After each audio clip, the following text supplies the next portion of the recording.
V എസിനെതിരെ സംസ്ഥാന ഘടകമടിച്ച പന്ത് വീണ്ടും കേന്ദ്ര നേതൃത്വത്തിന്റെ കളത്തിൽ. മുൻപ് പലതവണ വി എസിനെ രക്ഷിക്കാൻ കേന്ദ്ര നേതൃത്വം തയ്യാറായിട്ടുണ്ട്. ഇത്തവണ അത് നടപ്പില്ലെന്നും തീരുമാനമെടുക്കാതെ മുന്നോട്ടു പോകാനാവില്ലെന്നുമാണ് സംസ്ഥാന ഘടകത്തിന്റെ നിലപാട്.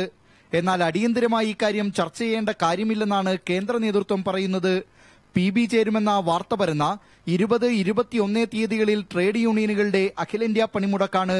25 മുതൽ മാർച്ച് 19 വരെ CPM നേതൃത്വത്തിൽ അഖിലേന്ത്യാ ജാഥകളുമാണ്.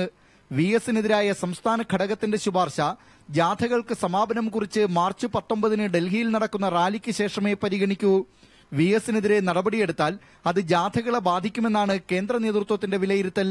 PB വിളിക്കുന്നത് സംബന്ധിച്ച് പ്രകാശ് കാരാട്ട് മറ്റംഗങ്ങളുമായി അനൌദ്യോഗിക ചർച്ച നടത്തി. അടിയന്തര PB വേണ്ടെന്നാണ് ഭൂരിപക്ഷത്തിന്റെയും നിലപാട്. അടുത്തിടെ ഒന്നിലേറെ തവണ വി എസ് കേന്ദ്ര കമ്മിറ്റിയുടെ ശാസന ഏറ്റുവാങ്ങിയിരുന്നു. കടുത്ത നടപടി വേണമെന്ന് അന്നൊക്കെ സംസ്ഥാന ഘടകം ആവശ്യപ്പെട്ടപ്പോൾ വി എസിനെ തുണച്ചത് യെച്ചൂരിയുടെയും ബംഗാൾ ഘടകത്തിന്റെയും നിലപാടുകളാണ്. 2009 വി എസിനെ മുഖ്യമന്ത്രി സ്ഥാനത്ത് നിന്ന് മാറ്റണമെന്നായിരുന്നു സംസ്ഥാന ഘടകം വാദിച്ചത്. വി എസ് അന്ന് അതിനെ അതിജീവിച്ചു. പക്ഷേ ലാവ്ലിൻ വിഷയത്തിൽ തന്നെ PBയിൽ നിന്ന് കേന്ദ്ര കമ്മിറ്റിയിലേക്ക് തരം താഴ്ത്തപ്പെട്ടു. TP ചന്ദ്രശേഖരൻ വധവുമായി ബന്ധപ്പെട്ട പരാമർശങ്ങളിലും TPയുടെ വീട്ടിൽ പോയതിനും ശാസന ഏറ്റുവാങ്ങി. കൂടംകുളം ആണവ നിലയ വിഷയത്തിലും വി എസിനെ പാർട്ടി ശാസിച്ചു.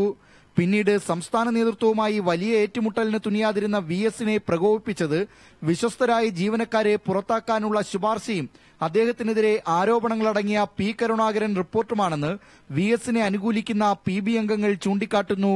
B Dileep Kumar, New Delhi, India vision.